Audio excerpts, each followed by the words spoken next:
শুটকি খেতে পছন্দ করেন না এমন মানুষ হয়তো কমই আছে। যারা শুটকি খেতে পছন্দ করেন তাদের জন্য আমার আজকের রেসিপি। সুপ্রিয় দর্শক, আসসালামু আলাইকুম। আজকে আমি আপনাদের জন্য নিয়ে এসেছি ভীষণ মজাদার একটা শুটকি ভুনা। এই রেসিপিটা খুবই অল্প সময়ের মধ্যে অল্প মশলা দিয়ে করে নেওয়া যায়।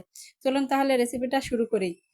রেসিপিটা তৈরি করার জন্য প্রথমে আমি এখানে শুটকি নিয়েছি। শুটকিগুলো আমি ধুয়ে পরিষ্কার করে গরম পানি দিয়ে 10 মিনিট ভিজে রেখেছিলাম। এখন আমি শুটকিটা তেলে দিয়ে দিলাম। শুটকিটা কিন্তু আমি কড়া করে ভাজবো না, একটু লালচা কালার করে ভেজে নিলেই হবে। এখানে কিন্তু আমি লোটটা শুটকি নিয়েছি।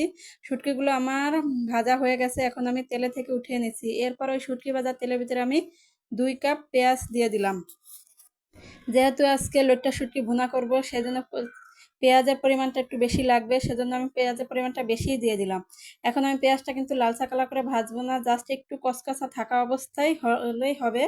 একটু নরম হয়ে গেলে আমি এতে দিয়ে দিচ্ছি লবণ, আর দিয়ে দিলাম হলুদের গুঁড়া, মরিচের গুঁড়া। মরিচের গুঁড়াটা কিন্তু আমি একটু বেশি দিয়ে দিলাম, যেহেতু শুটকি ভুনা করব। শুটকিটা একটু ঝাল ঝাল হলে খেতে কিন্তু খুবই ভালো লাগে। এরপর আমি এতে দিয়ে দিচ্ছি হাফ চামিচ আদা বাটা আর হাফ চামিচ রসুন বাটা। দিয়ে দিলাম রসুন। 2টা রসুন কিন্তু আমি এরকম আস্ত খোসা ছাড়িয়ে নিয়েছিলাম। এখন আমি পেঁয়াজের সাথে ভালো করে মিশিয়ে একটু কষিয়ে নিচ্ছি।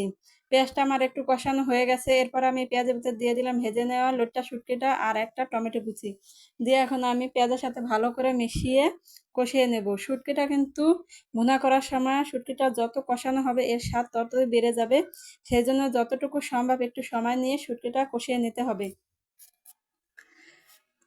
শুটকিটা কষাতে কষাতে যখন পেঁয়াজের উপর তেল চলে আসছে, এখন আমি এতে দিয়ে দিচ্ছি 1 কাপ পানি। এই পানিতে পেঁয়াজ আর রসুনটা আমার ভালো করে সেদ্ধ হয়ে যাবে, শুটকিটা হয়ে যাবে। এরপরে যখন একটু টেনে আসবে পানিটা, এখন আমি এতে দিয়ে দিচ্ছি 5 থেকে 6টা কাঁচামরিচ, যেটা আমি মাছ থেকে কেটে নিয়েছিলাম। এরপরে দিয়ে দিলাম উপর থেকে অল্প পরিমাণে ধনিয়া পাতা, জাস্ট একটু ফ্লেভারের জন্য। এরপর আমি আর একটু কিছুক্ষণ সময় শুটকিটা জাল করে নিলেই কিন্তু রান্নাটা আমার প্রায় শেষের দিকে।